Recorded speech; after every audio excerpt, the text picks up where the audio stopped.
Good evening, ladies and gentlemen. I hope you're all having a lovely day. Welcome back to the show, where it's once again time for a new installment of DEGREELESSNESS, the force that eats the sun when it goes down. I'm your host, the Sultan of Sarcasm, 21st century digital boy, trusted member of the media, the people's champ, and your very good buddy in the mix, Shanghai Pete. Man, does it feel like the summer is dragging into anybody else? I don't know, maybe it's just because I'm waiting for Dark Tide to come out and it doesn't drop till like Q4. I don't know, but this shit can't end soon enough. I don't know how many more $1,000 electric bills I can handle. Central air be fucking taxing, especially here in LA. Corpos, however, are passing the time the same way they always do, testing to see just how much abuse and exploitation their customers will tolerate. And I'm afraid I've got some bad news on that front. It continues to be a whole fucking lot. However, that does mean that there's quite a bit of broke brain industry rot and corporate hilarity for us to judge, mock, and criticize. So grab a frosty beverage and 420 blaze it, because it's time to get deep inside. And let's begin with a quick recap of the week, which was dominated by what seemed like the entire internet joining in to collectively mock Meta's continued mortifying attempts to make the metaverse a thing.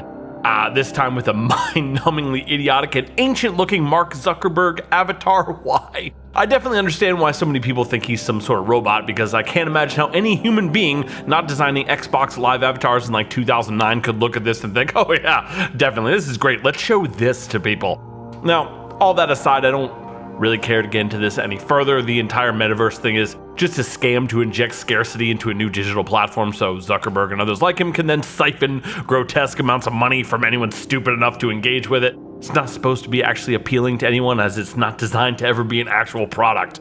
It's definitely fun to laugh at, though, if not a little disturbing in its dystopian foreshadowing. I mean, what's the alternative? We talk about Gamescom? Yeah, I'll go with this, thanks. Anyways, let's move on to some good old-fashioned corpo cringe in the form of that new Forspoken trailer. Oh boy, even if you haven't seen it, I had to see it, so y'all definitely gotta see this too. So let me get this straight. I'm somewhere that's not what I would call Earth. I'm seeing freaking dragons, and oh yeah, I'm talking to a cuff. Yeah, okay, that is something I do now. I do magic, kill jacked up beasts. I'll probably fly next. Wow, so wacky, right? I mean, all it's missing is like a record scratch sound effect, and I bet you're wondering how I got here. Fucking yikes. Tons of people have been burning this motherfucker to the ground, and rightfully so, but my favorites are the ones where people try to like provide a thorough and nuanced analysis of precisely why this is so bad. And while of course I appreciate anyone doing the Lord's work of publicly shaming Square Enix, it's not really that complicated. The simple truth is that Square Enix is a company that's woefully out of touch with its customers, has been for some time, and doesn't care to change that. This is just a particularly brutal reminder of that. Now, as cringe as this type of thing comes across here, there are times when it does work though. Or has worked is maybe a better way to say it. After all, Marvel has been raking in billions using nothing but stuff like this and sloppy CG for years, so it can definitely work. The problem is that no one working on this game or its marketing has the slightest fucking clue that it doesn't work here. Even worse, there wasn't anyone anywhere at Square Enix that cared enough to stop them. This is supposed to be their next big IP, and it's getting a level and quality of attention, dedication, and passion that allows stuff like this to happen. The cringe is bad, my friends, but the game itself, oh, that's gonna be much worse. And speaking of worse, let's move on to Sony and their recent news regarding PS5 pricing. Don't you just love it when stuff gets worse? I know I do. Now, in a recent blog post, Sony Interactive CEO Jim Ryan had this to say. The global economic environment is a challenge that many of you around the world are no doubt experiencing. We're seeing high global inflation rates as well as adverse currency trends impacting consumers and creating pressure on many industries. Based on these challenging economic conditions, Sony Interactive Entertainment has made the very difficult decision to increase the recommended retail price of PlayStation 5 in select markets. Wow, translation here is that many companies in the games industry are worried that now, without a pandemic juicing global video game sales, they may see a decline in profits when compared to last year or so, and as a result have to report a loss. And since that's pretty much the worst thing that can happen to any corporation, they're trying to avoid that by doing what so many other companies are doing these days, using inflation as a cover to jack up prices. Oil companies, for example, lost money during the pandemic because less cars on the road, less gas sales. So they're jacking up prices at the pump now to make up for that. Gaming companies, even though they actually made more money during the pandemic, now have to either meet or exceed that new high bar to avoid reporting a loss. So we're going to increasingly see many resorting to the kind of scumbag shit that Sony is doing here. Yes, they're not doing it in the States yet. And yes, it's only about $50 or so, give or take, but it's still inexcusable and just goes to show you that nothing stops these motherfuckers when they think that they can make an extra dollar or two. Now, of course, bonus points for saying that the global economic environment is a challenge that many of you around the world are no doubt experiencing, and then immediately following that up with not how they're going to try to help, but instead how they intend to make it worse. I love that. Also, by the way, Nintendo and Microsoft not raising prices. Interesting. Lastly this week, just a quick dip back to the lab to drop off some receipts. I put this out as a short last week, but it doesn't seem like anyone watched it, so I figured I'd just throw it in here. Now, recently we've been talking about how little companies like Activision Blizzard give a fuck about their customers, since they've recently discovered that they don't have to at all in order to earn freakishly large amounts of money. Now, many of you, the smart ones, likely knew I was right off rip, but for the rest of you that may be a little slow, these receipts that just dropped from the Activision Blizzard Q2 financial report may help.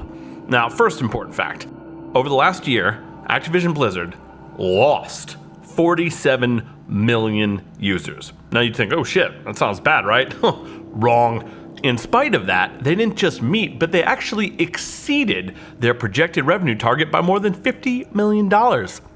How? Why? Well, over the past just 3 months, ending June 30th, more than half of the company's total revenue came from mobile games. Actually, more than PC and console games combined. So to summarize here, they lost users but made more money, and they did it by making mobile games. So the lesson to be learned here is that for companies in the modern game industry, treating customers like shit, releasing unfinished garbage games, and exploiting people with low-effort mobile titles, that actually makes them more successful and earns them more money than just making fun games for everybody. Another way to summarize would be to say that I'm right and all other so-called game journalists are wrong. Moving on, our main story tonight concerns one of my favorite things, corpo-on-corpo violence. That's right, Sony and Microsoft are at it again with the feud, this time centering around Microsoft's ongoing acquisition of Activision Blizzard. Now, most of the story begins with this Reset Era post. A few other articles have been written on it, maybe you guys have caught those over the past couple weeks. But the post here basically documents Microsoft's progress in obtaining legal permission for the acquisition from competition regulators around the world. Part of doing that, as you might imagine, involves a review process of sorts during which a lot of data and info is disclosed, including the opinions of third parties on the potential merger. Now, thanks to the government of Brazil, all of that is online. Awesome. And as a result of that, we now know, perhaps unsurprisingly, that Sony, being Microsoft's main competitor, isn't exactly thrilled about what the acquisition may mean for the future of the gaming industry. Or perhaps more accurately, the future of Sony's ability to milk the gaming industry. Now, there are two major angles to this fun little fiasco at the moment. Sony's gripes about Call of Duty and its importance and impact on the industry, as well as a whole lot of delightful back and forth about PS Plus and Xbox Game Pass. That's right, it's a big fucking mess, and I am definitely here for it. I thought this would be a fun thing to get deep inside of, not only because I'm a sucker for ultra-violent internecine industry warfare, but because I think there's a lot to be learned about the internal politics and business of the gaming industry here, in addition to revealing insight on how both Microsoft and Sony conduct their business. Let's begin with the Call of Duty side of things. Now, its focus here, not too surprising, since if the acquisition goes through, it would become wholly owned and controlled by Microsoft. For a gigantic IP whose yearly release still manages to be a major industry event to be under the auspices of only one of two major console manufacturers, that could potentially be a very big deal for some. Few companies were asked for their thoughts on this, and most replied as you probably would expect, saying things like, no game or franchise is really without competition, who cares? Except, of course, for Sony. Turns out Sony doesn't like the sound of a Microsoft-owned Call of Duty one bit, which is, of course, awesome. One of the primary ways Sony's been bitching about this is to claim that Call of Duty is essential, whatever that means, and even influences some people's console buying decisions. Oh, well, my, imagine that. Now, for Microsoft's part, their pushback is equally ridiculous, saying, actually no, none of these games that we're about to spend billions of dollars on are must-haves. Okay. Additionally claiming that there is nothing unique about the video games developed and published by Activision. I mean, obviously none of that makes any sense whatsoever. Of course IPs like that are going to wield enormous influence and affect console buying decisions. That's the whole point of them. That's why they want them. That's why it's being fought about right now. Sony even goes on to assert that Call of Duty is a game that has no rival and that no other developer could possibly be able to devote the same level of resources and expertise in game development. And even if they could do that, Call of Duty is so overly entrenched that no rival, no matter how relevant they are, could catch up. I mean, yeah. Now, we'll just put aside momentarily how that sounds coming from a company the size of and possessing the resources that Sony does. But again, even that aside, how are you beginning to make this argument? You're fucking Sony. You do this. This is you. I mean, actually, it's both you and Microsoft. You all do this. Like, I'm not pointing this stuff out to give Sony shit or defend Microsoft. I'm pointing out because it's all equally indefensible.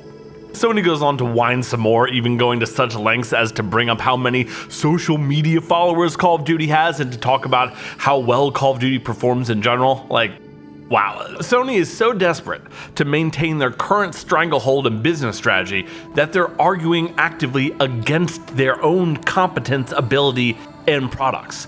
The crux of their position here is that Call of Duty is just too good. So good, in fact, that they could never hope to make something that even rivals it. Like, do you hear yourselves? It's not exactly flattering. What kind of argument is this? Our devs aren't talented enough to make a game that good, so Microsoft shouldn't be allowed to keep it for themselves? I mean, all you're essentially saying is no fair boo-hoo. It's brilliant. I wonder how you guys would respond to that same argument being made about God of War, maybe. Probably not too well, I would imagine. Should we not let Nintendo keep Mario games? How would that work out, you think?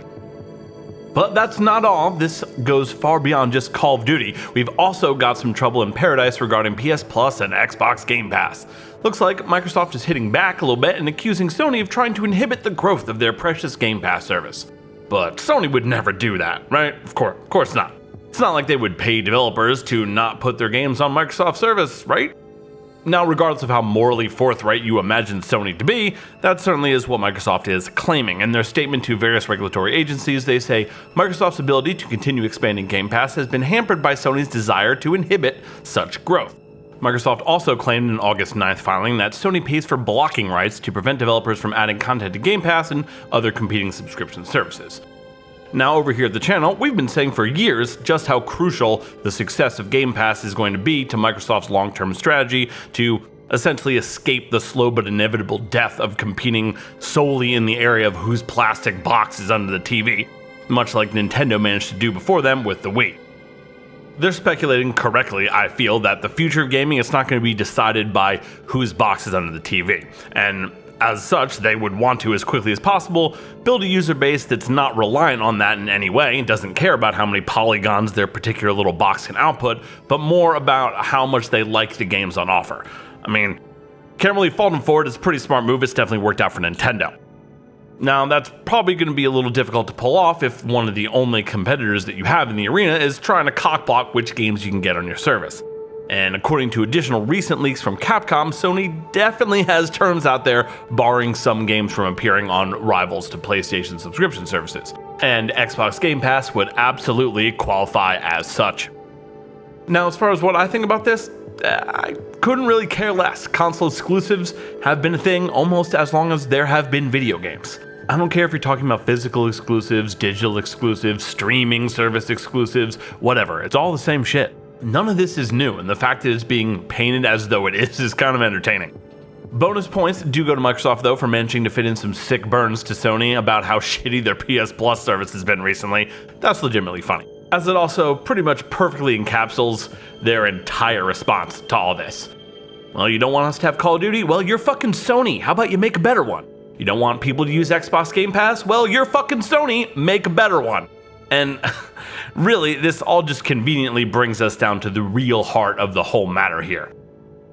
Sony and Microsoft, Y'all have a monopoly on the fucking industry, and you're now finding out why that's generally been considered a bad thing. Listen up, this is why monopolies, or a duopoly in this case, are bad, class. There's no fucking competition, only the illusion of competition. And in the exceptionally rare event that there's room for any, it doesn't even occur to the companies controlling a market to, compete, since it's been so long since they've actually had to. Instead, their first instinct is not to simply offer a superior product with superior value to customers, but to just throw a temper tantrum and scream no fair like a toddler.